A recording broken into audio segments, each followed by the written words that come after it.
Hello students, very good morning. Students, in our last lecture, we have studied about theory part of motion in one dimension. अच्छा, आज हम बच्चों motion in one dimension का MCQ parts continue करने वाले हैं. उसके basis पे जो MCQ क्वेश्चंस है वो डिस्कस करेंगे. But before starting with MCQs, let's quickly revise the formulas that we need for solving MCQs questions from motion in one dimension, जिसको हम नाम दे रहे synopsis.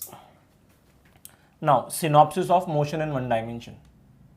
Students, in numerical solving, first of all we need three kinematical equations. Kinematical equations.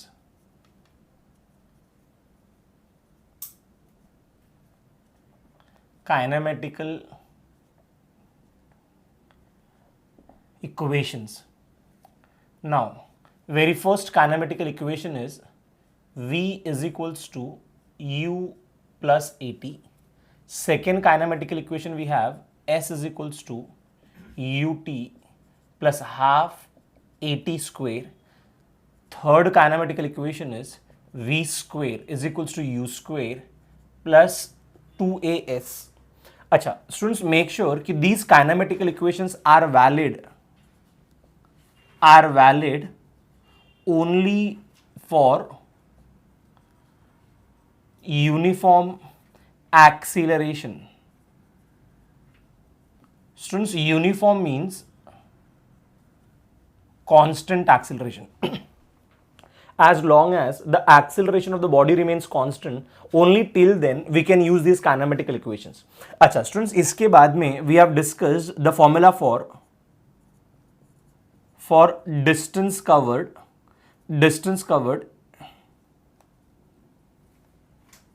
in nth second. The formula was s nth is equals to u plus a by 2. In bracket we have 2n minus 1. This gives me displacement of the particle in nth second. जैसे कि मुझे बोला गया find displacement in fifth second, तो here n must be 5. अगर मुझे बोलते हैं find displacement in seventh second, तो n must be 7. But if they ask me displacement in 10 seconds, in 10 second मतलब टोटल 10 सेकेंड का डिस्प्लेसमेंट, तो स्टूडेंट्स मुझे सेकेंड काइनेमेटिकल इक्वेशन के साथ जाना पड़ेगा. ओके, तो ये रिजल्ट है. अच्छा, इसी के साथ students next formula which we need to remember is formula number 5. If body travels, एक direct relation, if body travels half of total distance with speed v1 and remaining half distance with v2, then average speed of the particle is given by v average. ये direct formula है बच्चों, इसको आपको याद रखना है.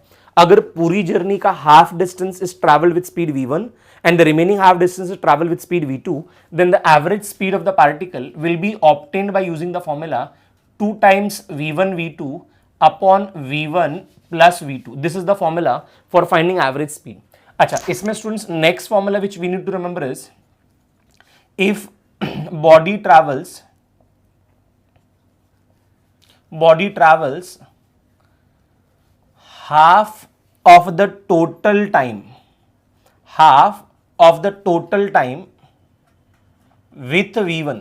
अगर पूरे टाइम का हाफ टाइम, रादर अगर टोटल टाइम माना कि 10 सेकेंड्स है, तो उसका अगर 5 सेकेंड्स वो v1 से जाता है और रिमेनिंग 5 सेकेंड्स v2 से जाता है. So if body travels half of the total time with v1 and remaining half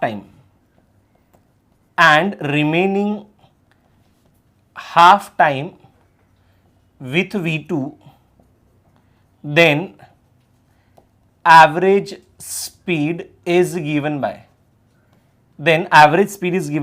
students v average is equals to v1 plus v2 and whole upon 2. this will be the formula for average speed. तो अब कब कौन सा formula use करना है वो as per data आपको use करने आना चाहिए. half distance with v1, remaining half distance with v2, तो average speed is 2 v1 v2 upon v1 plus v2. But अगर half time with v1 and remaining half time with v2, तो formula for average speed will be v1 plus v2 whole upon 2. अच्छा students, इसके बाद में next we are going to start with, ये results के साथ साथ हमारा अब नेक्स्ट टॉपिक जो हमें समझना है दैट इज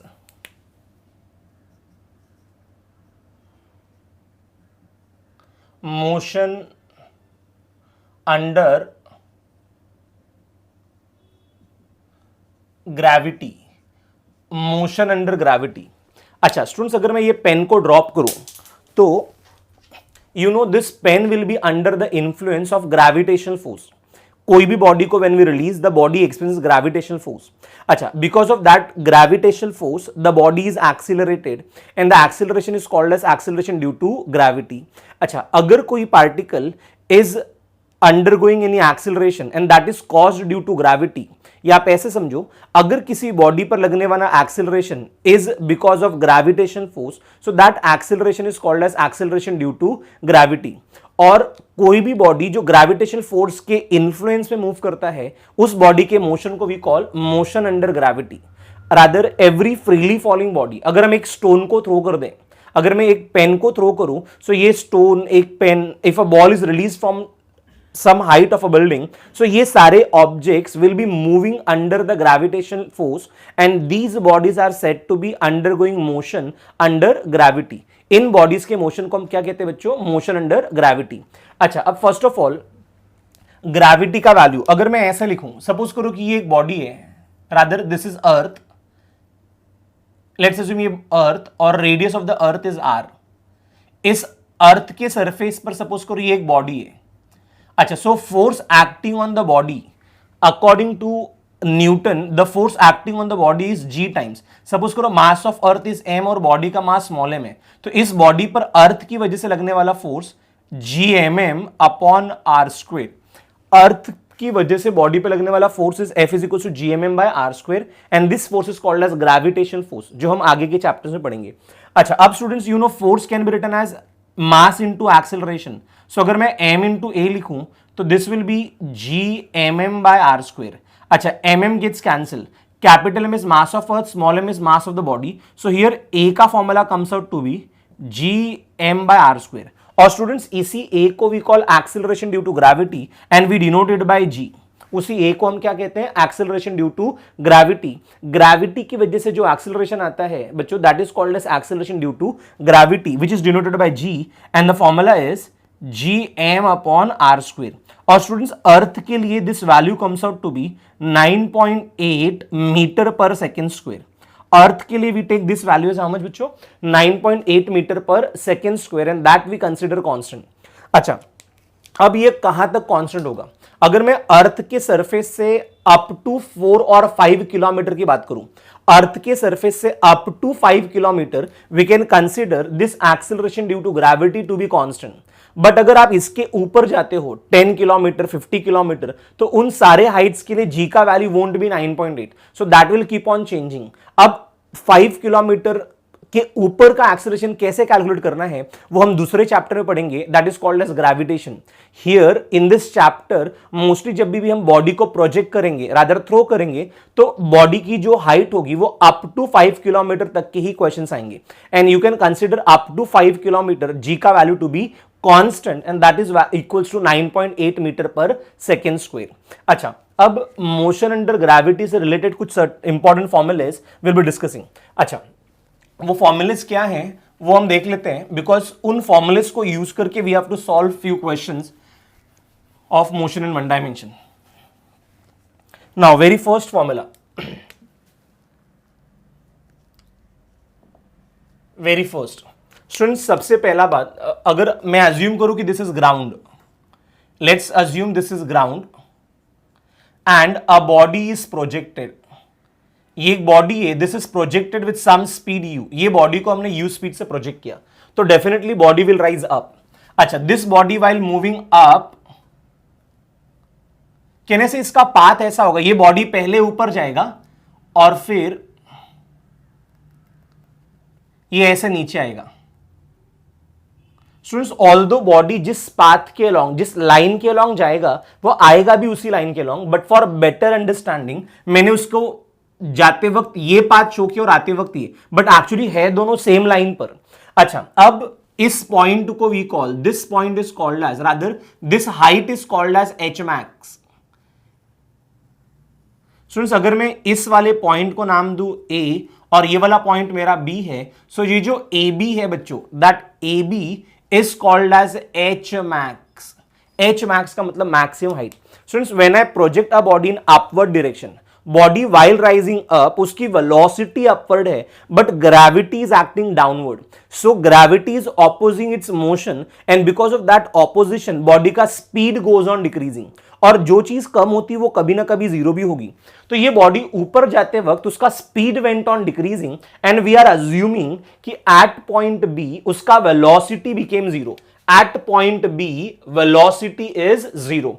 अच्छा, वेलोसिटी जीरो होने का मतलब है कि बॉडी अब उसके और ऊपर नहीं जा सकता, क्योंकि ऊपर जाने के लिए वेलोसिटी चाहिए, but at point B velocity becomes zero. अब इसके बाद में कहने से पॉइंट बी पर velocity is zero but still gravity is acting, इसलिए at point B the body will be at a momentary rest and thereafter again it will be pulled by gravity। उसके बाद में बॉडी को gravity पुल करेगा। so now the body will start falling down and while falling down कहने से उसका motion, I mean velocity is in downward direction and gravity is also in downward direction. Since both are acting in same direction, so we can conclude that the speed will go on increasing and finally वो body earth को, rather ये ground को, suppose करो point सी पर आकर hit करता है, तो body went from A to B and then B to C. अच्छा, कहने से ये पूरी जर्नी के दौरान A to B and then B to C, throughout the journey body पे सिर्फ एक ही फोर्स लग रहा था बच्चों। कौन सा फोर्स था वो? Gravitational force. तो बॉडी पर कौन सा एक्सीलरेशन वाज एक्टिंग? कहने से the acceleration acting on the body was gravitational acceleration, जिसको हम बोलते हैं एक्सीलरेशन ड्यू टू ग्रेविटी। इसलिए इस बॉडी को मोशन को बोलेंगे मोशन अंडर ग्रेविटी। अच्छा, अब स्टूडेंट्स इस टाइप के मोशन से रिलेटेड कुछ इंपॉर्टेंट फॉर्मूलेज हैं जो हमें याद रखने हैं। जैसे कि सबसे पहला फॉर्मूला, अगर मुझे चाहिए कि maximum height reached by body, very first, if I want maximum height reached by body, body maximum height कितना रीच करेगा वो फाइंड करना है। तो स्टूडेंट्स उसके लिए I will consider motion A to B. We are going to consider बच्चों motion A to B. अच्छा स्टूडेंट्स, एक्चुअली ये स्टार्ट करने से पहले आपको और एक चीज पे ध्यान देना है कि साइन कन्वेंशन, आप साइन कन्वेंशन क्या यूज करोगे? You know students, vectors have magnitude as well as direction, इसलिए आपको यहां पर जो डिस्प्लेसमेंट है, वेलोसिटी है, एक्सेलरेशन है, ये सब के सब वेक्टर क्वांटिटीज हैं। तो इनके लिए साइन इंपॉर्टेंट है कि प्लस और minus. So let's first understand sign convention. यहां पर पहले साइन कन्वेंशन हम समझ लेते हैं। Sign convention, students we will stick to one simple rule, any vector which is directed in upward direction will be considered as positive and any vector which is directed in downward direction will be considered as negative। कोई भी vector जो upward direction में होगा उसको हम क्या consider करेंगे बच्चों? पॉजिटिव, और जो डाउनवर्ड डायरेक्शन में होगा उसे हम क्या लेंगे? नेगेटिव। अच्छा, सो साइन कन्वेंशन में very first let's assume a body is projected upward. ये बॉडी को मैंने ऊपर की तरफ प्रोजेक्ट किया ऐसे, कहने से ये बॉडी अगर ऊपर की तरफ राइज कर रहा है, बॉडी इज राइजिंग अप, तो उसका velocity is directed where? Upward. तो here velocity v is positive, velocity is in upward direction, let me write velocity, since velocity is in upward direction so that will be considered to be positive. अच्छा, as the body is rising up, its displacement, displacement will also be positive. Displacement is also positive. What about acceleration? Acceleration, कहने से students acceleration यहां पर acceleration due to gravity, इसलिए g. अच्छा, although body is rising up but where the gravity is acting, कहने से it is acting in downward direction, hence I will consider it as negative. बच्चों यहां पर बहुत ज्यादा कंफ्यूजन होता है कि सर बॉडी तो ऊपर जा रहा है तो नेगेटिव क्यों? Make sure students we are not referring body कहां जा रहा है, एक्चुअली आपको देखना है कि उस पर वेक्टर क्वांटिटी कहां एक्ट कर रहा है। A body which is rising up its velocity is directed up, so I will take velocity positive. Body rising up, it is getting displaced in upward direction, so displacement is also positive. But body which is rising up is experiencing gravitational pull in a downward direction. Body all दो जा ऊपर रहा है पर gravity तो नीचे लग रहा है, इसलिए एक्सीलरेशन का वैल्यू हमें क्या लेना होगा, नेगेटिव. ये कब की बात है, जब बॉडी इज राइजिंग अप. अब अज्यूम करो बच्चों की बॉडी इज फॉलिंग डाउन, अब बॉडी नीचे की तरफ जा रहा है ऐसे. अगर बॉडी नीचे की तरफ जा रहा है तो उसका वेलोसिटी में क्या लूंगा बच्चों, velocity I am going to consider velocity to be negative displacement of the body is also negative, displacement be negative, whereas acceleration of the body, acceleration will also be negative. क्योंकि although body नीचे जा रहा है but gravity तो अब भी नीचे act कर रहा है, तो ग्रेविटी को अभी भी हम क्या लेंगे बच्चों, नेगेटिव. तो इन दोनों एग्जांपल से ये कंफर्म हुआ कि बॉडी ऊपर जाए या नीचे, वेदर बॉडी मूव्स अप और body moves down, in both cases acceleration due to gravity will be negative, whereas displacement and velocity may be positive may be negative, it depends on whether body moves up or down, but दोनों ही cases में acceleration कैसा आता है बच्चों, negative. तो आप mind में ये फिट कर लो, हमें साइन कैसे डिसाइड करना है, उस वेक्टर क्वांटिटी के डायरेक्शन पे. अगर वेक्टर क्वांटिटी अपवर्ड डायरेक्शन है तो take positive, and vector quantity downward direction है तो take negative. Okay students, here maximum height reached by the body, ये बॉडी मैक्सिमम हाइट कितना ट्रैवल करेगा वो फाइंड करना है. अच्छा स्टूडेंट्स, ए से बी का मोशन में कंसीडर कर रहा हूं. कहने से ए से बी मोशन के लिए इसका initial velocity u, initial velocity will be u and rather I will take plus u क्योंकि इट इज डायरेक्टेड अपवर्ड. अच्छा, उसका फाइनल वेलोसिटी कितना होगा बच्चों, 0. एट पॉइंट बी उसका वेलोसिटी 0. अच्छा, ए से बी उस पर एक्सीलरेशन कितना एक्ट कर रहा है, कहने से acceleration will be -g. Why -g? Because it is directed vertically downward. Whereas इसका डिस्प्लेसमेंट, स्टूडेंट्स ए से बी डिस्प्लेसमेंट कितना है, तो कहने से ए से बी का डिस्प्लेसमेंट इज h max. तो अच्छा, और that displacement is in upward direction, तो I will take positive h max, positive क्योंकि इट इज डायरेक्टेड अपवर्ड. अच्छा, इन सारे फॉर्मुलेस को अगर मैं यूज करूं using third kinematical equation, that is v square is u square plus 2as. अगर मैं इस फॉर्मूले से सिंप्लीफाई करूं तो स्टूडेंट्स मेरे लिए v is 0, u initial velocity is u square plus 2 times. बच्चों a का वैल्यू मैं क्या लूंगा, -g, और s का वैल्यू क्या लूंगा बच्चों, it's h max, h max. अच्छा, अगर मैं इसका प्रोडक्ट लूं तो कहने से स्टूडेंट मुझे मिलेगा -2g h max, और वो माइनस को मैं यहां शिफ्ट कर दूं तो I am going to have 2g h max. We are going to have the formula as 2g h max which is u square. अच्छा स्टूडेंट्स, अगर 2g h max is u square, so बोलो यहां से what will be formula for h max? So we conclude that the formula for h max is u square by 2g. आपके h max का जो formula है बच्चों, that will be u square by 2g. Very first important formula जो आपको याद रखना है. अगर मैं बोलूं आपको कि एक बॉडी को मैंने प्रोजेक्ट किया विद स्पीड ऑफ 10 मीटर पर सेकेंड, अगर मैं एक बॉडी को 10 मीटर पर सेकेंड से प्रोजेक्ट कर रहा हूं तो ये बॉडी मैक्सिमम हाइट कितना जाएगा वो आपको ओरल कैलकुलेट करना आना चाहिए, because you know the formula now. The formula is u square by 2g. Body का वेलोसिटी गिवन इज 10 मीटर पर सेकेंड, करेक्ट. अच्छा, 10 से थ्रो किया तो 10 का whole square will be 100 divided by 2g. अगर मैं g को 10 लूं तो 20, तो 100 बाय 20 विल बी 5. मतलब जिस बॉडी को मैं 10 मीटर पर सेकेंड से थ्रो कर रहा हूं वो मैक्सिमम हाइट कितना जाएगा बच्चों, the answer will be 20 metre, sorry 5 metre. It's 100 by 20, तो आंसर इज 5. तो अगर आपको इनिशियल स्पीड मालूम है तो बॉडी का मैक्सिमम हाइट क्या होगा वो फाइंड करना आना चाहिए using the formula h max is what, u square by 2g. Here u is what, the initial velocity और the initial speed with which body is projected. First important formula. अच्छा students, इसमें next formula which we have to remember is time of ascent. Look students, time of ascent means what? It is nothing but time taken by body. Time of ascent is nothing but time taken by body to reach maximum height. Time taken by body to reach maximum height is called as time of ascent. अच्छा, अब students time of ascent को find करने के लिए I am considering motion I am considering motion again from A to B. अच्छा students, इस बार A से B का मोशन अगर मैं कंसिडर करूं तो initial speed will be plus u, क्योंकि अपवर्ड डायरेक्शन में initial velocity, then final speed will again be zero, acceleration is acceleration due to gravity which is downward, तो इट्स माइनस जी, और time taken, time of ascent को I am denoting by TA, मेरे लिए TA represents what, time of ascent. अच्छा, अब इसे कैसे solve करेंगे स्टूडेंट्स, टाइम ऑफ असेंट, कहने से here if I using v is equals to u plus at, कहने से स्टूडेंट्स मेरे लिए v will be 0, u will remain u, a will be minus g and t को I am writing ta, so g ta को अगर मैं left में shift करूं तो g times ta is u, so finally अगर मैं यहां से कंक्लूड करूं what is ta, तो I am going to have ta is equals to u by g.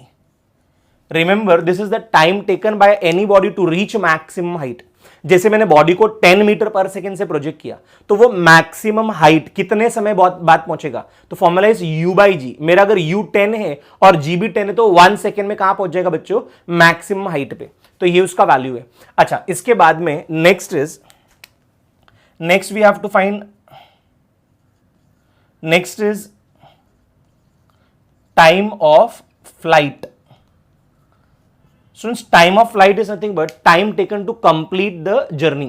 Rather, A से चलकर वापस C पर आने में जो टाइम लगता है, that is called as time of flight. Here you can write this as time taken to complete trajectory. Time taken to complete trajectory. Students, trajectory मतलब वो जो पाथ फॉलो करता है, कहने से ये बॉडी ए से गया और वापस सी पर आया, तो ये पूरा ट्रैजेक्टरी, ये पूरे पाथ को कंप्लीट करने में उसे कितना टाइम लगा, वो उसको बोलते हैं टाइम ऑफ फ्लाइट। अच्छा, अब इसको कैसे कैलकुलेट करेंगे students, for finding time of flight consider motion from A to C. इस बार बच्चों आप मोशन ए से सी का लो। अब अगर मोशन ए से सी का मैं लूं तो स्टूडेंट्स मेरा डिस्प्लेसमेंट कितना हो जाएगा, डिस्प्लेसमेंट कहने से मैं जिस लेवल से ऊपर गया वापस उसी लेवल पे आ गया, मतलब a ball which was projected from ground rises high but again comes back on the ground, so its vertical displacement is how much, 0. So for this journey A to C my displacement will be 0. अच्छा, my initial speed कहने से will be plus u because it is in upward direction. अच्छा, acceleration, students acceleration का value, if I write acceleration a, so a का value will be minus g, and student time taken को I am writing capital T, time of flight, time of flight पूरी journey को complete करने का time I am denoting by capital T. अच्छा, अब इन सब को यूज करके अगर मुझे टाइम फाइंड करना है कि उसको ट्रैजेक्टरी कंप्लीट करने में कितना टाइम लगा, तो think which equation I can use, कौन सा इक्वेशन यहां पर यूज हो सकता है। So here we are going to use using s is equals to ut plus half at square, तो कहने से students s will be 0, u will remain u, time of flight will be capital T plus half times a को I can write minus g and small t is nothing but t square. Taking all these terms on left hand side, ये सबको left hand side लेकर आऊं तो बच्चों मुझे मिलेगा half g times t square is nothing but ut. अब when I cancel t with t, एक t को यहां पर मैं कैंसिल करूं, रिमेनिंग t इसको मैं यहां पर रिटेन करूं, रादर यहां पे we are having half g times capital T is equals to u. So यहां से बच्चों t will be what, t comes out to be 2u by g, t comes out to be what, 2u by g. That means इस body को जिसको मैंने point A पे project किया, ये वापस ऊपर जाकर सेम लेवल पे आने में टोटल टाइम कितना लगता है बच्चों, 2u बाई जी। अच्छा, अब ध्यान देना, ग्राउंड लेवल से मैक्सिमम हाइट जाने का time was time of ascent and that was how much students, u by g, और पूरी ट्रैजेक्टरी कंप्लीट करने का टाइम कितना लगा बच्चों, 2u बाई जी। अच्छा, अगर ये पूरे पाथ का टाइम 2u बाई जी और ऊपर जाने का टाइम u बाई जी, तो बोलो बच्चों ऊपर से नीचे आने में टाइम कितना लगेगा, तो u बाई जी। अच्छा, that time is called as time of descent, the time taken by a body to come rather to fall from maximum height to ground level, that time is called as time of descent. Now the formula for time of descent, time of descent, इसके लिए formula क्या आएगा, कहने से time of descent will be equals to time of descent is nothing but time of flight minus times time of ascent. Now time of flight, students, we are getting 2u by g, time of ascent we are getting u by g. So my answer will be for time of flight capital T is nothing but u by g. अच्छा, time of descent we denote by td.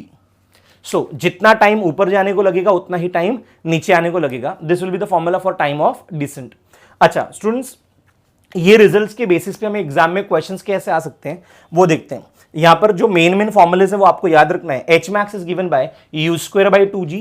There after time of ascent is u by g. Time of descent का value, rather time of descent का value is also u by g. And the total time, पूरी journey का जो time लगा वो क्या है बच्चों, 2u by g. Let's memorise the formulas. आपका टाइम, अगर मैं एच मैक्स का फॉर्मूला पूछूं तो h max will be u square by 2g. Maximum height reached by body is u square by 2g. Then time of flight, पूरी journey का time is 2u by g. Time of ascent is nothing but u by g. Time of descent का formula u by g. So here we conclude that कि time of ascent is equal to time of descent and दोनों ही times total time का half है. अच्छा, इस पे एक क्वेश्चन लेते हैं students. Let's take very first. If a body is projected with initial speed 20 metre पर सेकेंड इन अपवर्ड डायरेक्शन. अगर एक बॉडी को मैंने 20 मीटर पर सेकेंड अपवर्ड थ्रो किया तो उसका मैक्सिमम हाइट क्या होगा. तो students, our formula for h max, just now we derived h max, the formula is u square by 2g. कहने से students u square is 20 into 20 divided by 2 into 10. So this 20 gets cancelled. तो answer is 20 metre. सो अगर आप किसी body को 20 metre पर second से project करते हो तो उसका जो मैक्सिमम हाइट रीच्ड है वो कितना आएगा बच्चों, 20 मीटर. अच्छा, next is time taken by the body, time to reach maximum height. Time to reach maximum height. Now time to reach maximum height is time of ascent which is u by g. u is 20 and g is 10. तो answer is 2 seconds. This body will reach maximum height in what time? 2 seconds. Now, time taken, rather time of flight. Time of flight. कहने से time of flight means ground से ऊपर जाना और वापस ground तक आना. ये पूरी जर्नी का total time. So time of flight we can write t is 2u by g. So that is 2 into u was 20. 2 into 20 by 10. So answer is 4 seconds. Students, आपको ऑलरेडी मालूम है कि time of flight time of ascent का double होगा. So अगर time of ascent 2 second है तो time of flight कितना होगा बच्चों, 4 सेकेंड्स. अच्छा, इसके बाद में if I want time of descent, अगर मैं पूछूं टाइम ऑफ डिसेंट क्या होगा तो कहने से जितना टाइम ऊपर जाने को लगा उतना ही टाइम नीचे आने को लगा. सो आपका time of descent will be, अगर टाइम ऑफ असेंट 2 सेकेंड है तो टाइम ऑफ डिसेंट भी बच्चों कितना होगा, 2 सेकेंड. सो अगर आपको वो फॉर्मुलेस याद है तो we can solve such questions easily. अच्छा, इस पे एक क्वेश्चन सॉल्व करते हैं ये फॉर्मुलेस पे. Students, if I right a body is projected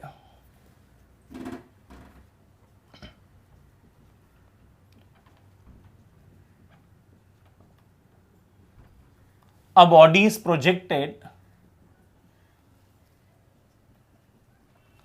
with speed v naught. A body is projected with speed v naught in vertically upward direction. Body is projected with speed v naught in vertically upward direction. Find speed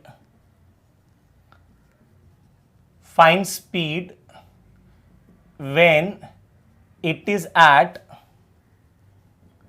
half of maximum height. आपको उसकी speed find करनी है when body is at half of the maximum height. अच्छा students, यहां पर ध्यान से देखो, ये बॉडी अज्यूम करो कि ये बॉडी है and this body is projected vertically upward with speed v naught. इसको हमने v नॉट से प्रोजेक्ट किया और let us assume that body के लिए ये जो पॉइंट है, ये पॉइंट रादर ये point was a and this point is B, और ये पॉइंट बी पे उसकी वेलोसिटी 0। सो मैं अज्यूम कर रहा हूं बच्चों कि ये जो हाइट है ये उसका एच मैक्स है। ये उसका क्या है बच्चों? H max. तो सबसे पहले अगर मैं एच मैक्स का फॉर्मूला पूछूं, व्हाट इज एच मैक्स का फॉर्मूला? कहने से H max was you square by 2g। सो यहां पर वो हो जाएगा we naught square by 2g। ये उसका एच मैक्स है। ये उसका क्या है बच्चों? H max. आपको पूछा है उसका speed when it is at half of the maximum height. तो स्टूडेंट्स अगर ये पूरा एच मैक्स है तो लेट्स टेक ये जो हाइट है, ये जो हाइट है late us assume this is H max by 2, और इस हाइट पर लेट अस अज्यूम बॉडी जब ऊपर की तरफ है तो उसकी स्पीड सपोज करो कि v है। when body is at a height half of the maximum height, I am assuming उसका स्पीड क्या बच्चों? v। तो I am asked to find v। अच्छा, मैं ऐसे अज्यूम कर रहा हूं कि ये पॉइंट का नाम है p। So now let's consider motion a to p। Students I am considering motion a to p। बोलो इस मोशन का इनिशियल स्पीड क्या होगा? कहने से इनिशियली स्पीड v नॉट है और अपवर्ड, तो I must right plus v not, upward direction.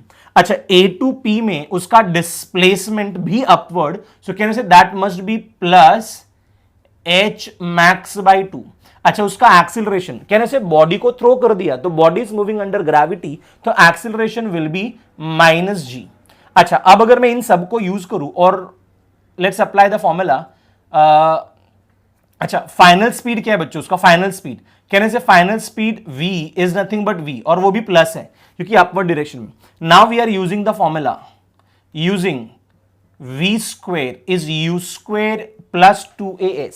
If I use the formula v square is u square plus 2as, तो मेरे लिए रिजल्ट होगा v square is equals to what is u square? कहने से it is v naught का square plus 2, a is minus g, and what about s? कहने से s का value is h max by 2। अच्छा, further when I simplify this तो मुझे मिलेगा v naught square minus times, अच्छा कहने कैंसिल 2 विद 2, तो minus times g h max. अच्छा स्टूडेंट्स, यहां से अगर मैं h मैक्स का वैल्यू रखूं तो मेरे लिए व्हाट इज h मैक्स? कहने से h max is v naught square by 2g। So this will be equals to v naught square minus g times h max is v naught square by 2g. तो g gets cancelled. So we have v naught square minus v naught square by 2. So कहने से that is v naught square by 2. ये है v square. तो what is v then? तो कहने से v will be v naught by root 2. v is equals to v naught by root 2. अच्छा students, v square का value v naught square by 2। अब ये प्लस और माइनस आएगा। कहने से स्पीड पूछा है तो स्पीड तो हमेशा पॉजिटिव लेते हैं, और अगर वेलोसिटी भी पूछता है तो भी बच्चे हम प्लस ही लेते हैं, क्योंकि इवन इस पॉइंट पर बॉडी किस तरफ जा रहा है? अपवर्ड। तो मेरा v का फॉर्मूला क्या आ जाएगा बच्चों? v naught by root 2। Actually this question is based on the formula जो हमने अभी भी डिस्कस किया, उन फॉर्मूलेस का ये क्या था बच्चों? Application.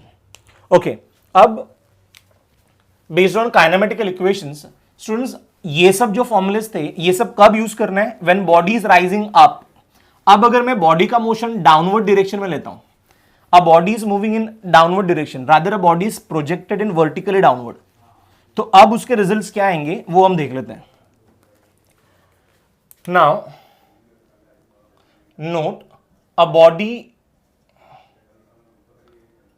Body dropped from certain height, from height h.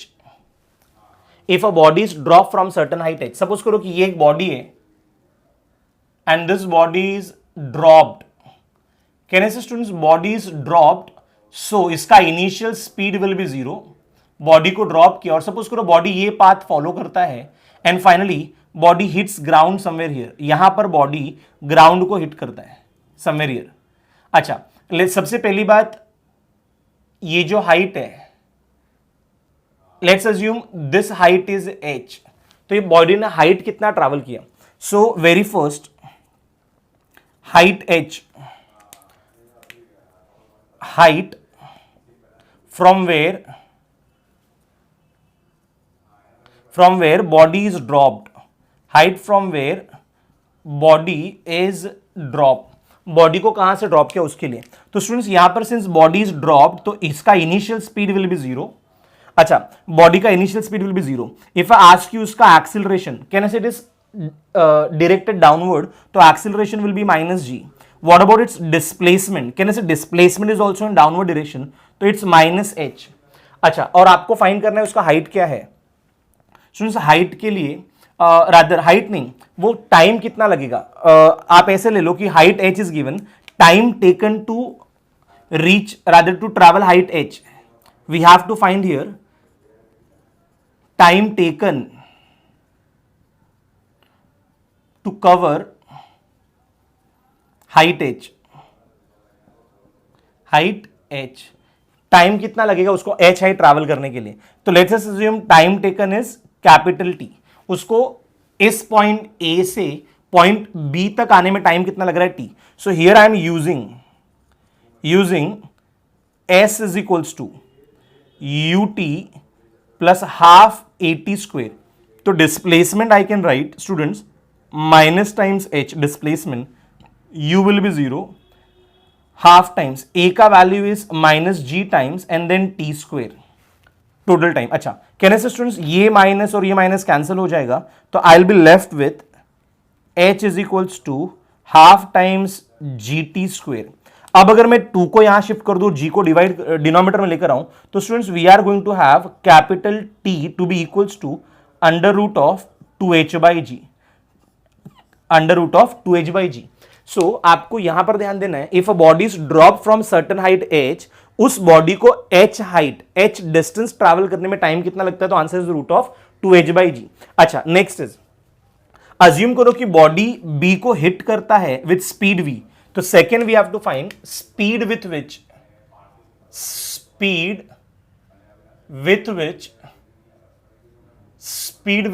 It hits the ground.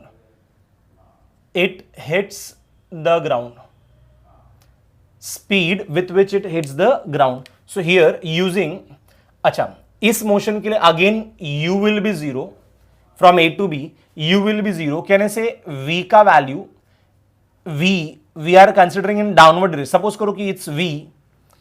अच्छा, actually it is in downward direction, तो वी मस्ट टेक माइनस. अच्छा, a का वैल्यू क्या लेंगे, a का value is minus g. And आपको displacement कितना है स्टूडेंट्स, डिस्प्लेसमेंट कहने से displacement s is actually minus h. वो डाउनवर्ड डायरेक्शन में आ रहा है, उसके लिए उसका displacement minus h. So now using v square is equals to u square plus 2as. तो students u is 0 plus 2 times a will be minus g, s is minus h. तो ये minus minus will be plus और v का square will be v square. So आपको finally result मिलता है यहां से v square is equals to 2gh. So finally I can write therefore v is equals to under root of 2gh. The speed with which body hits the ground is what students, under root of 2gh. ये इतनी speed से ground को hit करेगा. इसका मतलब greater the height from where body is dropped greater will be the speed. अगर मैं पूछूं कितनी वेलोसिटी से हिट करेगा, तो मैं लिखूंगा minus times root 2gh because it will be directed downward. Speed पूछा है, it's being a scalar quantity, तो आपको सिर्फ क्या देना है, उसका मैग्नीट्यूड. अच्छा, इसके बाद में next will be displacement after time t. What will be its displacement after time t? अगर मैं पूछूं after time t what will be its displacement? So here can I say s is equals to, here we are using s equals to ut plus half at square. उसका displacement after time t वही तो मुझे find करना है. Suppose करो displacement after time t is small h, तो it is in downward direction, तो I must write minus h.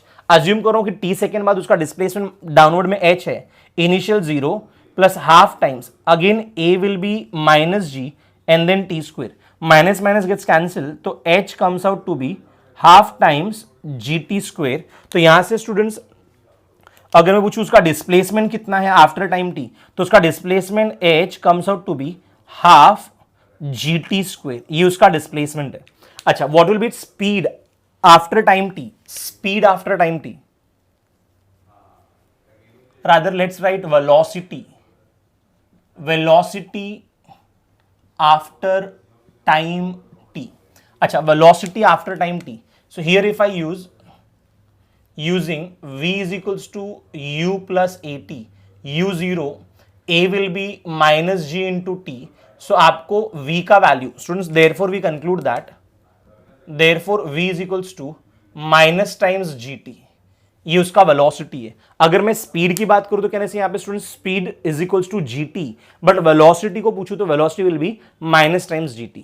So these results we have to remember when a body is dropped. अगर आप body को h height ऊपर से drop करते हो तो पहला formula time taken to cover that height h will be root of 2h by g.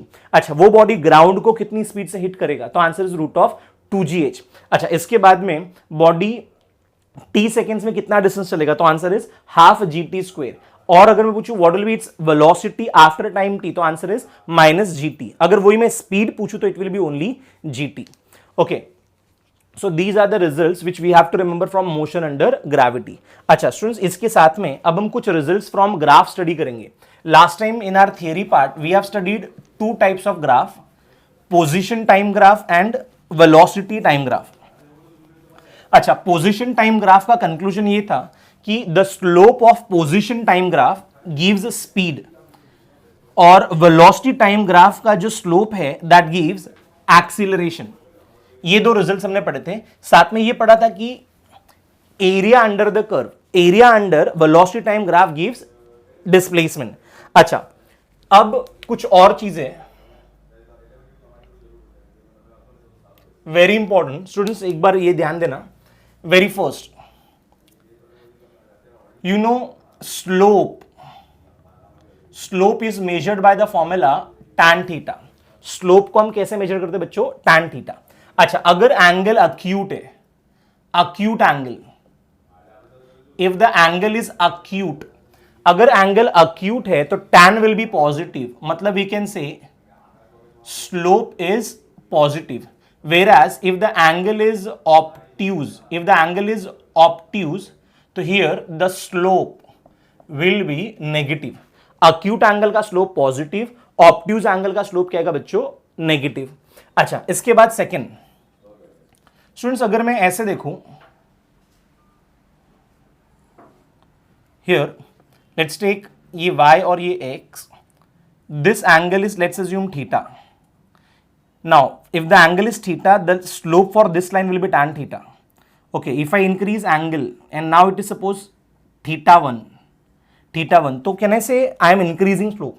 जैसे जैसे मैं y की तरफ जाऊंगा तो angle, slope angle will increase, तो slope will go on increasing. अच्छा, सो यहां पर आपको याद रखना है from 0 degree to 90 degree. You know tan 0 is 0 and tan 90 का value is infinite. So when we move from 0 to 90, when we move from 0 to 90, from 0 degree to 90 degree, slope increases, slope का value will increase. Where as from 90 degree to 0 degree, slope of the curve decreases. Slope of the curve decreases. Very important result. इसके basis पे बहुत सारे graph हमें study करने हैं. Students, यहां पर आपको याद रखना है from 0 degree to 90 degree. जैसे जैसे हम 0 से 90 की तरफ जाएंगे तो स्लोप का value will go on increasing. For 90 degree the slope is maximum and that is infinite. Whereas when we move from 90 to 0, तो slope goes on decreasing. और जब हम 0 डिग्री पे आ जाएंगे तो स्लोप का वैल्यू विल बिकम 0. तो स्लोप के वेरिएशंस ऐसे करने हैं आपको. अच्छा, अब let's consider very first position time graph. कुछ और पोजीशन टाइम ग्राफ्स को हम डिस्कस करने जा रहे हैं. पोजीशन टाइम ग्राफ, क्योंकि many questions will be based on this position time graph. Now students, very first अगर मैं ऐसे, अच्छा स्टूडेंट्स, पोजीशन टाइम ग्राफ से आपको याद रखना है कि इस ग्राफ का जो स्लोप है, स्लोप गिव्स वेलोसिटी. इस ग्राफ का स्लोप क्या होता है बच्चों, velocity. Slope of position time graph gives velocity. Now very first graph अगर मैं ऐसे ड्रॉ करूं, let's take very first graph. Here this is time and this is position t. Now if position time graph is a straight line, कहने से इस line का slope, इस line का स्लोप कितना है बच्चों, 0. एंड पोजीशन टाइम ग्राफ का स्लोप इज वेलोसिटी, तो v which is equal to tan theta, कहने से 0. अगर इसका स्लोप 0 मतलब velocity 0, so here we conclude कि this is position time graph for a particle at rest. ये है पोजीशन टाइम ग्राफ एक ऐसे पार्टिकल के लिए विच इज एट रेस्ट। अच्छा, इसमें सेकेंड ग्राफ, स्टूडेंट्स अगर मैं सेकेंड ग्राफ ऐसे बनाता हूं, सेकेंड ग्राफ सपोज करो कि हमने ऐसे बनाया, ये आपका x और ये है t। अच्छा, और ये ग्राफ मैंने ऐसे बनाया, कहने से हियर अगर मैं ये एंगल मेजर करूं तो बच्चों कितना आ रहा है, थीटा। अगर यहां पर एंगल मेजर करूं तो वो भी कितना है बच्चों, थीटा। सो इस लाइन के लिए एवरीवेयर थीटा इज कांस्टेंट। अच्छा, पोजीशन टाइम ग्राफ का स्लोप इज वेलोसिटी, तो v is tan theta. And कहने से स्टूडेंट्स हर जगह पे थीटा अक्यूट है, अगर थीटा अक्यूट है तो tan विल बी पॉजिटिव, तो आपको वेलोसिटी क्या मिला, पॉजिटिव। अच्छा, वेलोसिटी पॉजिटिव का मतलब this particle is moving along positive x axis and away from origin. Here we conclude that particle is moving away from origin। यहां पर पार्टिकल कहां जा रहा है, अवे फ्रॉम ओरिजिन। ये कैसे समझा, कहने से स्टूडेंट्स वेलोसिटी उसका पॉजिटिव है, वेलोसिटी पॉजिटिव का मतलब है कि ये पार्टिकल ओरिजिन से अवे जा रहा है अलोंग पॉजिटिव एक्स एक्सिस। आप यहां पर भी देख लो कि जैसे जैसे टाइम बढ़ रहा है, कहने से वो ओरिजिन से दूर जा रहा है। अच्छा, और वेलोसिटी इसका कांस्टेंट है। Okay, third case. अच्छा, velocity constant that means it is a uniform motion. ये जो मोशन है वो कैसा है बोलो, uniform. Here we remember that this is uniform motion. Okay, third graph I am drawing here, इसका थर्ड ग्राफ स्टूडेंट्स ये आपके लिए x और ये t, और थर्ड ग्राफ सपोज करो कि ऐसा दिया है। स्टूडेंट्स अगर मैं इस ग्राफ का स्लोप एंगल मेजर करूं, हियर थीटा, यहां पर भी अगर मैं स्लोप एंगल मेजर करूं तो थीटा, तो कहने से हर जगह थीटा ऑब्ट्यूज आ रहा है। यू नो xt ग्राफ का स्लोप इज वेलोसिटी, तो v which is tan theta is actually negative, v which is equal to tan theta obtuse होने की वजह से बच्चों क्या आएगा, वो नेगेटिव। अच्छा, वेलोसिटी नेगेटिव आने का मतलब आई कैन कंक्लूड दैट कि this particle is moving towards origin, is moving towards origin. आप डायग्राम से देखो स्टूडेंट्स, अगर आप ऐसे लो कि 0 सेकेंड्स पे ये 5 मीटर पर है, 5 मीटर पर, तो जैसे जैसे टाइम बढ़ रहा है कहने से उसका पोजीशन कम हो रहा है, मतलब वो किस तरफ जा रहा है, ओरिजिन की तरफ। तो नेगेटिव वेलोसिटी का मतलब है कि पार्टिकल नेगेटिव रादर ओरिजिन की तरफ जा रहा है। अच्छा, बट ये तीनों ग्राफ में स्ट्रेट लाइन था, इसलिए वेलोसिटी कांस्टेंट था, या तो जीरो था, या तो पॉजिटिव, या तो नेगेटिव, बट हर बार कैसा था, constant, because the graph was a straight line. अच्छा स्टूडेंट्स, अगर ग्राफ कर्व हुआ तो कर्व को कैसे हम एनालाइज करेंगे। अच्छा, कर्व वाले रिजल्ट्स इंपॉर्टेंट है, उसके लिए आपको ये रिजल्ट्स की बहुत ज्यादा जरूरत पड़ेगी, तो ये रिजल्ट्स को आप एकदम अच्छे से माइंड में फिट कर लो। For acute angle we take slope positive, for obtuse angle we take slope negative. जब हम 0 से 90 की तरफ जाते हैं बच्चों तो स्लोप क्या होता है, increases, and from 90 degree to 0 तो स्लोप का value will go on decreasing. अच्छा, अब इसका fourth graph, very important graph, ध्यान से देखना। इस ग्राफ को अगर मैं ऐसे प्लॉट करता हूं, graph number 4 between position and time, let us assume this is x and this is t and the graph is drawn like this। so graph suppose करो ऐसा दिया है। अच्छा, सबसे पहली चीज आप सब जगह टैंजेंट स्लोप एंगल फाइंड करने की कोशिश करो। स्टूडेंट्स यहां पर टैंजेंट अगर मैं देखूं इस पॉइंट पर टैंजेंट, तो मुझे वो टैंजेंट ऐसे मिल रहा है। इस पॉइंट पर अगर मैं टैंजेंट ड्रॉ करूं तो कहने से स्टूडेंट्स वो टैंजेंट मेरे लिए ऐसा होगा, और यहां पर अगर मैं टैंजेंट ड्रॉ करूं तो वो ऑलमोस्ट हॉरिजॉन्टल है। स्टूडेंट्स यहां पर अगर मैं एंगल मेजर करूं तो वो लेट्स टेक ये θ1, अगर यहां पर एंगल मेजर करूं तो वो क्या मिल रहा है बच्चों, θ2, और यहां पर कितना आ रहा है, 0। अच्छा, सबसे पहली चीज xt ग्राफ का स्लोप क्या होता है बच्चों, पॉजिटिव, या सॉरी xt ग्राफ का स्लोप गिव्स वेलोसिटी, सो मेरे लिए v विल बी क्या, tan theta, you know v is tan theta. अब पहले चेक करो ये पॉजिटिव आएगा या नेगेटिव, मुझे बताओ हर जगह थीटा अक्यूट है या ऑब्ट्यूज। कहने से students everywhere the theta is acute, और अक्यूट एंगल तो स्लोप क्या होगा, पॉजिटिव। स्लोप क्या होगा बच्चों, पॉजिटिव। इसका मतलब ये पोजीशन टाइम ग्राफ उस पार्टिकल का है जिसकी वेलोसिटी क्या है बच्चों, पॉजिटिव, वेरी फर्स्ट थिंग। अच्छा, दूसरा, अब आपको यह देखना है कि यहां पर स्लोप बढ़ रहा है या कम हो रहा है। कहने से स्टूडेंट्स हम यहां पर स्लोप एंगल को देखें तो हम ऑलमोस्ट आप देख सकते हैं कि 90 से हम 0 की तरफ जा रहे हैं। कहने से I am moving from 90 degree to 0। अब बोलो 90 टू 0 डिग्री में, 90 टू 0 डिग्री में स्लोप का value goes on decreasing. 90 to 0, तो यहां पर स्लोप डिक्रीजेस, तो आई कैन से कि speed that is v goes on decreasing. आपको स्लोप का जो वैल्यू मिलेगा बच्चों वो क्या आएगा, डिक्रीजिंग। अच्छा, v एक तो पॉजिटिव है और दूसरा स्पीड का वैल्यू इज डिक्रीजिंग। अच्छा, अब let's talk about acceleration. Since speed is decreasing that means it is changing, मतलब बॉडी में एक्सीलरेशन भी है।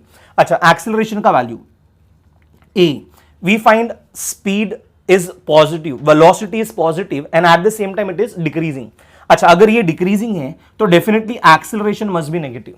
You know, when body, if it is moving, if a body is moving in positive x direction, suppose करो ये origin है, body is moving in positive x direction, तो उसकी velocity is positive, और अगर उसका acceleration भी positive है, मीन्स दोनों का डायरेक्शन सेम, तो यहां पर speed will increase, speed increases. And if speed and acceleration, for example ये origin speed is directed here और उसका एक्सीलरेशन लेफ्ट डायरेक्शन में है, अगर दोनों के डायरेक्शन विल बी ऑपोजिट तो speed will decrease, here speed decreases. So direction को डिसाइड करने के लिए if you want speed to increase, so दोनों का sign will must be same. अगर स्पीड इज इंक्रीजिंग तो वेलोसिटी एंड एक्सीलरेशन दोनों का sign either must be positive और it must be negative, and if speed is decreasing तो they both must have opposite sign. Okay, in our example we find velocity is positive and at the same time speed is decreasing. Now if speed is decreasing तो they both must have opposite sign. Velocity is positive, hence acceleration का value must be negative. Okay, next graph between position and time. This is time axis and this is position. Now let's assume the graph is like this. Now first step is draw tangent at all the points. इस point पे tangent, let's draw tangent here.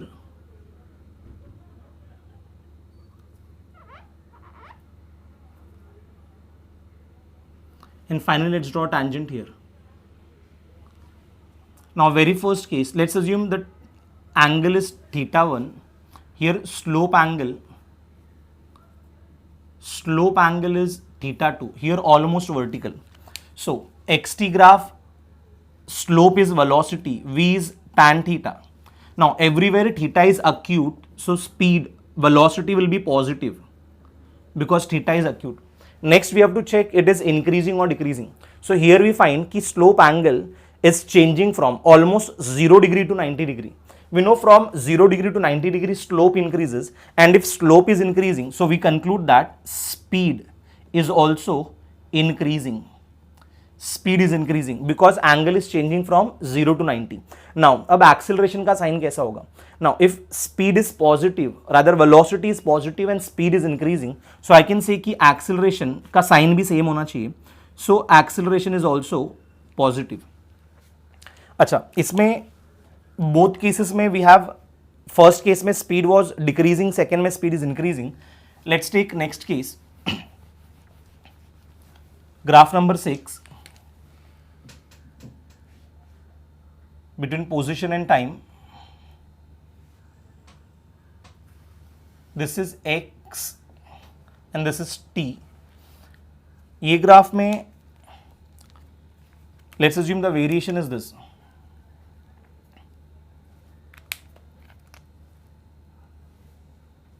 Now let's mark tangent at all the points. Very first is इस point पे tangent, then here, and then finally here. Now here let's take slope angle as theta 1, here the slope angle is theta 2, and here almost vertical 90.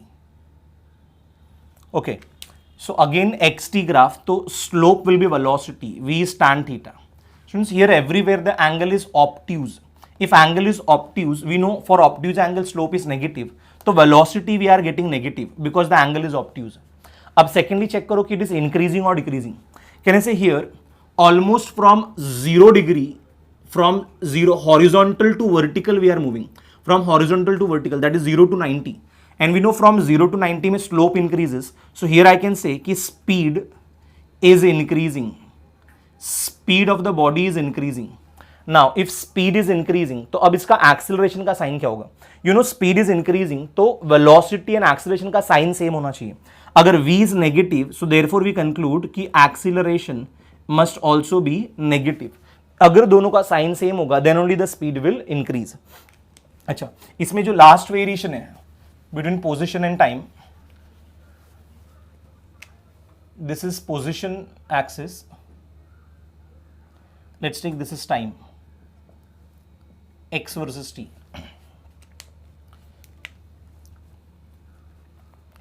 Position and time. First case we have referred that ना, यहाँ पर let's assume the graph is changing like this, position time graph.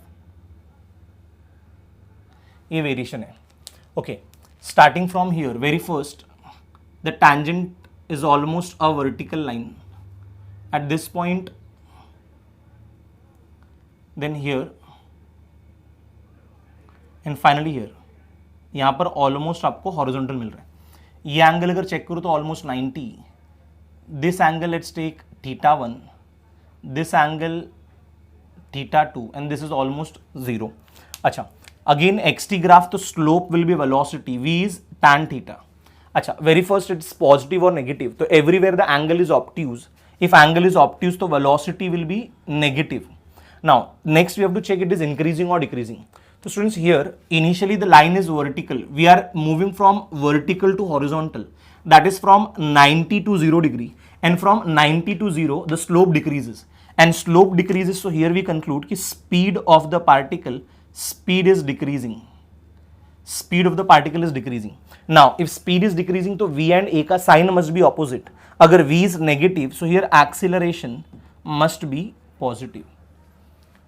So actually आपको देखना क्या है, straight line वाले curve में velocity will be constant, तो एक्सेलरेशन विल बी जीरो, और जहां पर भी आपको कर्व होगा for position time graph curve, तो कर्व के केस में आपको पहले तो स्लोप देखना है. अच्छा, अगर slope angle everywhere is acute, तो slope will be positive, that means velocity will be positive. Next is आपको ये देखना है कि स्लोप इज इंक्रीजिंग और डिक्रीजिंग. नाउ स्टूडेंट्स, अगर you move from 0 degree to 90 degree, from 0 degree to 90 degree the slope will increase, but if we are moving from 90 to 0 degree तो slope का value will go on decreasing.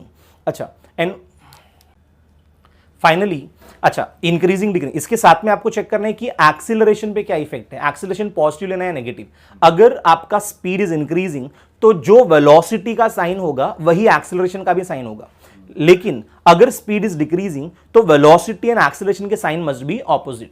अच्छा, similarly यही सारे results we have to apply for velocity time graph. जो results हमने position time graph के लिए discuss किया, same results we have to use for velocity time graph. और यहां पर वेरिएशन कैसा आएगा वो हम स्टडी करेंगे भी between velocity and time.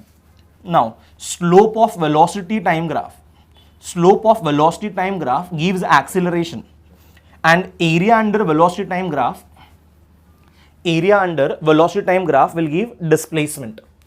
Let's refer velocity time graph. Velocity time graph. Now इसका जो slope है इस ग्राफ का, that slope gives acceleration and area under the curve. Area under the curve gives displacement. Okay. Very first graph between velocity and time, let's assume this is v and this is t, and suppose graph is a straight line. Now for this straight line, can I say slope is 0, slope is acceleration, so a will be equals to tan theta with 0. Now if acceleration is 0, so here I can say कि speed is constant, speed is constant, therefore it is uniform motion. ये जो है वो uniform motion, this represents uniform motion. Now second graph, let's draw second graph here.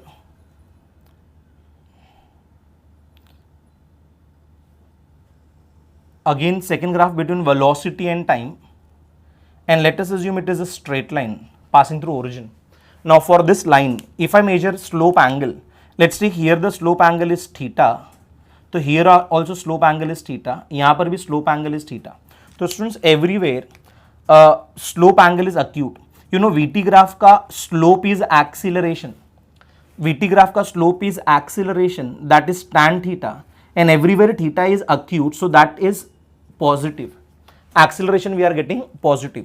अच्छा, यहां पर acceleration positive है और वेलोसिटी भी आपका पॉजिटिव है. And from the graph we find as time is increasing, can I say speed is increasing. So यहां पर पार्टिकल का speed goes on increasing. Speed is increasing and at the same time the velocity का sign अगर देखो तो वो positive है, because वो वेलोसिटी के पॉजिटिव एक्सिस की साइड पे है. अच्छा, इसमें next third graph again between velocity and time. This is time and this is velocity, and let's take a straight line. अच्छा, इसके लिए when I measure slope angle, so here the slope angle is theta obtuse, here also the slope angle is theta and obtuse. So इस line का भी slope constant है and VT graph का slope is acceleration, तो A is tan theta, but since it's obtuse angle तो A is negative. A is negative और as time is progressing, can I say speed decreases. यहां पर speed goes on decreasing. Speed is decreasing because we can consider at zero time, suppose the speed is 10 meter per second. So for this time, इस time interval के लिए वो 10 से कम हो गया. अच्छा, इस टाइम इंटरवल के लिए वो और कम है, तो टाइम के साथ साथ speed goes on decreasing, but for the particle acceleration is negative. अच्छा, नेगेटिव तो है बट साथ में it is constant because it's a straight line. Everywhere the slope angle is constant. Even in second graph slope angle was constant, तो acceleration positive था but positive के साथ it was constant. Positive के साथ it was constant. तो first graph में we have seen VT graph is a straight line. Now what if it's a curve? Graph number 4, जो variation position time के लिए देखा था, सेम रिजल्ट्स यहां पर देखने हैं for velocity time graph. Fourth, let's assume VT graph is given like this. This is velocity and this is time. Now very first step is draw tangent at different points. सबसे पहला tangent यहां पर, then suppose here we have to draw a tangent, और finally यहां पर. Now for this point slope angle is, let's take θ1, then here the slope angle is θ2 and here it is 0. Students, VT graph का slope is acceleration, so therefore we conclude कि a which is nothing but tan theta. Here theta is acute. अगर theta acute है तो कहने से student slope will be positive, hence acceleration is a positive. Here students acceleration is positive. अच्छा, इसके साथ साथ अगर आप देखो तो जैसे जैसे टाइम प्रोग्रेस कर रहे हैं, कहने से स्पीड का value goes on increasing. Time के साथ साथ स्पीड बढ़ रहा है, सो हियर वी कंक्लूड कि speed of the particle is increasing. अच्छा, speed increasing and at the same time अगर मैं v पूछूं तो वेलोसिटी पॉजिटिव है या नेगेटिव. कहने से ये वेलोसिटी के ऊपर वाले एक्सिस पे है ग्राफ, सो वेलोसिटी का value is what, positive. Important is to understand कि एक्सेलरेशन कांस्टेंट होगा या वेरिएबल. सो यहां पर स्टूडेंट्स अलग अलग प्लेसेस पे थीटा का वैल्यू कीप्स ऑन चेंजिंग. अगर थीटा इज चेंजिंग तो our slope is changing, and slope is changing मतलब a is changing. Positive but variable. आपका एक्सेलरेशन है वो पॉजिटिव तो है but at the same time it is variable. Okay, now graph number 5 between velocity and time. Let's assume this is time and this is velocity. Students, यहां पर variation let's take ऐसा है, ऐसे variation है. Now very first if I draw a tangent here, so यहां पर tangent ऐसा आता है. If I draw a tangent here, इस पॉइंट पे टैंजेंट, और फाइनली यहां पर हमें टैंजेंट ड्रॉ करना है. Now here if I mark the slope angle, let's take θ1, here the slope angle is θ2 and here it is 90. So again VT graph, so A is the slope which is tan theta, and since everywhere slope angle is acute, तो acceleration will be positive. Acceleration का value क्या है? Positive, and it is variable because theta is changing. Acceleration is variable. Next is as time progresses we find कि आपका graph ऊपर की तरफ जा रहा है तो स्पीड का value will increase, speed will increase, speed is increasing. और वेलोसिटी का अगर मैं साइन देखूं इट्स पॉजिटिव और negative. Again since it is along positive velocity axis, so velocity का वैल्यू भी कैसा आएगा, पॉजिटिव. इसमें इंपॉर्टेंट इज टू अंडरस्टैंड कि एक्सेलरेशन कैसा है, पॉजिटिव और negative, and thereafter it is constant और वेरिएबल. अच्छा स्टूडेंट्स, इसके साथ में यहां पर एक्सेलरेशन कांस्टेंट, पॉजिटिव, वेरिएबल है, बट इट इज इंक्रीजिंग और डिक्रीजिंग, वो भी चेक करते हैं. हियर वी फाइंड कि द एंगल इज चेंजिंग. यहां पर अगर स्टार्टिंग में देखो तो ऑलमोस्ट वो 90 से थोड़ा कम है, बट जैसे जैसे टाइम बढ़ रहा है तो कहने से आपका slope angle goes on decreasing. अगर slope angle goes on decreasing that means we are moving from 90 to 0. अगर 90 टू 0 जा रहे हैं तो वी कैन कंक्लूड दैट कि एक्सेलरेशन का value is decreasing. Speed is increasing, but here we conclude कि acceleration का वैल्यू एक बार फिर से देखते हैं. From 90 degree to 0, when we move from 90 to 0 तो स्लोप का वैल्यू डिक्रीजेस. यहां पर भी 0 टाइम से जब हम t टाइम तक जाते हैं तो स्लोप का value is decreasing, and if slope का value is decreasing that means acceleration is decreasing. So for this graph acceleration is decreasing, acceleration is decreasing, speed is increasing, acceleration positive and velocity भी positive. तो किसी भी graph को देखकर आपको ये सारी चीजें फाइंड करनी आनी चाहिए. For this graph again when I refer the slope angle, can I say initially almost it is 0 and we are moving from 0 to 90. यहां पर slope angle 0 से 90 की तरफ जा रहा है. Here when the angle varies from 0 to 90 तो slope increases. यहां पर भी slope angle 0 से 90 की तरफ जा रहा है तो slope will increase. So यहां पर acceleration का value for acceleration is increasing. आपका acceleration is increasing. Acceleration is increasing. Okay, इसमें next two more graphs similar to your position and time. First we have to check the slope angle, then we have to check it is increasing or decreasing. Now let's assume the graph is given like this: velocity and time. Students, this is velocity and this is time. Now suppose graph आपको ऐसा दिया है, ऐसे. सो very first if I draw a tangent here, tangent ऐसा है, फिर मैं देखूं तो ऐसा मिल रहा है, और यहां पर देखा तो ऐसा है. So here if the angle is θ1, so वो एंगल चेंज हो गया, दिस इज θ2 और ये ऑलमोस्ट वर्टिकल है. तो velocity time, very first slope is acceleration. तो a विच इज स्लोप मतलब tan theta, everywhere theta is obtuse, तो एक्सीलरेशन इज नेगेटिव. सो ये जिस किसी भी पार्टिकल का वेलोसिटी टाइम ग्राफ है उसका एक्सीलरेशन इज नेगेटिव. अब स्टूडेंट चेक करो कि वो इंक्रीजिंग है या डिक्रीजिंग. कहने से अगर मैं स्टार्टिंग में देखूं तो लाइन हॉरिजॉन्टल है, मेरा स्लोप टैंजेंट, और हम हॉरिजॉन्टल से वर्टिकल की तरफ जा रहे हैं. स्लोप एंगल की मैं बात कर रहा हूं. अब जब मैं हॉरिजॉन्टल से वर्टिकल की तरफ जा रहा हूं मतलब I am moving from 0 to 90. कहने से from 0 to 90 degree the slope will increase. अगर स्लोप इंक्रीजेस तो आपका acceleration will increase. a which is tan theta is negative, but at the same time acceleration a that is acceleration is increasing. इस example में आपका acceleration is increasing. यहां पर students आपका acceleration goes on increasing because from 0 to 90 degree we are moving.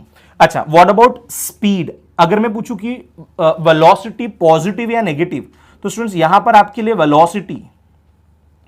Velocity कहने से velocity के positive axis की तरफ ग्राफ है तो velocity is actually positive and at the same time it is decreasing. अगर आप वेलोसिटी को देखो तो जैसे जैसे टाइम प्रोग्रेसेस, कहने से 0 टाइम पर यहां पे वेलोसिटी है और जैसे जैसे टाइम बढ़ रहा है तो वेलोसिटी डिक्रीजेस. तो यहां पर speed I can right speed का वैल्यू गोज ऑन डिक्रीजिंग. आपका speed goes on decreasing. Students अगर आप ध्यान से देखो तो आपको यह समझ में आएगा कि एक्सीलरेशन आपका नेगेटिव है और वेलोसिटी पॉजिटिव है. अगर दोनों के साइन ऑपोजिट है तो डेफिनेटली स्पीड विल डिक्रीज, जो हमें मिल रहा है स्पीड डिक्रीजिंग. अच्छा, इसी तरह से अगर हम और एक ग्राफ प्लॉट करें, इसका ग्राफ नंबर 7, सो ये ग्राफ आपको ऐसा मिलता है between velocity and time. Let's take here this is v and this is t, और ये ग्राफ हम ऐसे बना रहे हैं. Now let's start with drawing tangent. Very first at this point ये एंगल थीटा, फिर लेट्स ड्रॉ हियर ये अगर थीटा 1 तो दिस इज थीटा 2. सो यहां पर अगर मैं ड्रॉ करूं फिर से टैंजेंट तो दिस इज थीटा 3. तो अगर मैं फिर से देखूं इसका स्लोप, कहने से वीटी ग्राफ, तो slope is acceleration which is tan theta, and since everywhere it is obtuse तो इट इज नेगेटिव. ऑब्ट्यूज होने का मतलब है the slope will be negative. आपका स्लोप कैसा आएगा? नेगेटिव. अच्छा, second, initially the tangent is almost vertical. फिर जब हम टाइम के साथ उसको चेंज करें, जैसे जैसे टाइम बढ़ रहा है तो कहने से वो वर्टिकल से हॉरिजॉन्टल की तरफ जा रहा है. मतलब slope angle is changing from 90 degree to 0, and when we move from 90 to 0 तो स्लोप का वैल्यू विल डिक्रीज. अच्छा, slope is decreasing, so therefore we conclude कि acceleration here, acceleration of the particle is decreasing. आपके particle का acceleration क्या हो रहा है? डिक्रीज हो रहा है. अच्छा, नेक्स्ट स्टूडेंट्स, वेलोसिटी पॉजिटिव है या नेगेटिव? यहां पर वेलोसिटी, अगेन वेलोसिटी के पॉजिटिव एक्सिस पे ग्राफ प्लॉटेड है, इसलिए इसका वेलोसिटी विल बी पॉजिटिव. आपका वेलोसिटी पॉजिटिव है. अच्छा, इसके बाद इट इज इंक्रीजिंग और डिक्रीजिंग. कहने से जैसे जैसे टाइम प्रोग्रेसेस, जैसे जैसे टाइम बढ़ रहा है, आपका वेलोसिटी, स्पीड का value goes on decreasing. So here we conclude कि स्पीड इज डिक्रीजिंग. और अगर आप साइन कन्वेंशन से देखो तो कहने से ए नेगेटिव और वी पॉजिटिव, तो डेफिनेटली स्पीड विल डिक्रीज, और आपको वही रिजल्ट मिल रहा है. So with the help of these graphs, अब इसके कुछ numericals we are going to discuss. ये बंद करना जरा. Now students, will start with MCQ section from level 2. Level 2 में first question we are referring. Level 2 very first question. They have given, if a body covers 1/3 distance at a speed v1, next 1/3 at a speed v2, and the last 1/3 at a speed v3, then average speed will be. Okay, so let us assume a body started at A and it went to B, then B to C, and finally C to D. Now total distance I am assuming is 3s. Let us assume total distance is 3s. So first 1/3 distance is s, second 1/3 distance is again s, and finally 1/3 distance is also s. So that total distance is 3s. Now first 1/3 distance with speed v1, second 1/3 with speed v2, and the last 1/3 with speed v3. Now for first 1/3, let's assume time taken is t1, second 1/3 distance time taken is t2, and last 1/3 distance time taken is t3. Now the formula for average speed, we are asked to find average speed. It is total distance. Average speed is total distance upon total time. Total distance upon total time. Now total distance is s plus s plus s, and upon total time is t1 plus t2 plus t3. It is t1 plus t2 plus t3. Now s plus s is 3s divided by total time. Students, इस question में time के regarding कुछ नहीं दिया है, तो आपको time का वैल्यू रिप्लेस करना होगा.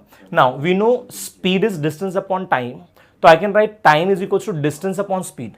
So students, I can write time t1 as distance upon speed, which is s upon v1. Time t2 I can write s upon v2, and time t3 I can write s upon v3. अच्छा students, इसको थोड़ा और अगर मैं simplify करूं तो numerator will be 3s, denominator में I can take s common, and then I will be left with 1 upon v1 plus 1 upon v2 plus 1 upon v3. Let's cancel s with s. So average speed, I can write v average to be equals to 3 upon. अच्छा, यहाँ पर denominator में सबका अगर मैं LCM लूँ, let's take it is v1 v2 v3. तो first term will be having v2 v3 plus second term में we have v1 v3 plus last term में we have v1 into v2. अच्छा, ये डिनोमिनेटर टर्म को अगर हम ऊपर shift करें, so will be having 3 times v1 v2 v3 upon denominator is v1 v2 plus v2 v3 plus v3 into v1. This is average speed and it matches with option D. इसका जो right option है that is option D. Okay, question number 2 now. Question number 2 में they have given you speed as a function of time. If the velocity of a particle is 10 plus 2t square, question number 2, velocity is 10 plus 2t square, then the average acceleration of the particle between 2 seconds and 5 seconds. Now students, very first is average acceleration. Average acceleration is change in velocity, final minus initial upon time. आपको find करना है कि average velocity between time interval 2 seconds and 5 seconds. तो सबसे पहले let's find v at t equals to 2 seconds. So that will be 10 plus 2 into 2 square which is 10 plus 2 into 4 that is 18 metre पर second. Then speed at t equals to 5 seconds which is 10 plus 2 into 5 square. So that is 10 plus 2 into 25 and that is 60 meter per second. Now, since average acceleration, A average is velocity at t equals to 5 seconds minus times velocity at t equals to 2 seconds and whole upon time interval t. Now velocity at t equals to 5 seconds is 60 minus velocity at t equals to 2 seconds is 18 and divided by time. Either time interval का value between 2 and 5 is 3. So that will be equals to 42 by 3 and that comes out to be 18 meter per second square. Average acceleration. No, 18, it's 14. 42 by 3, no? It's 14 meter per second square. This is average acceleration of the particle. This matches with option D. Now, question number 3. They have given a train of length 150 meter. A 150 meter long train is moving with uniform velocity of 45 kilometer per hour. Now, velocity they have given in question number 3. Velocity is 45 kilometer per hour. So in meter per second, this is 45 into 5 by 18. 9 2s are 9 5s are. So it is 25 by 2 meter per second. Acha, if I assume ki this is the train and the length of the train they have given, length of the train is 150 meter. This is 150 meter long train and it is crossing a bridge. Its length of the bridge is 850 meter. 850 meter. They ask the time taken by the train to cross the bridge. Now let's take ये initial situation है. Finally suppose train reaches here.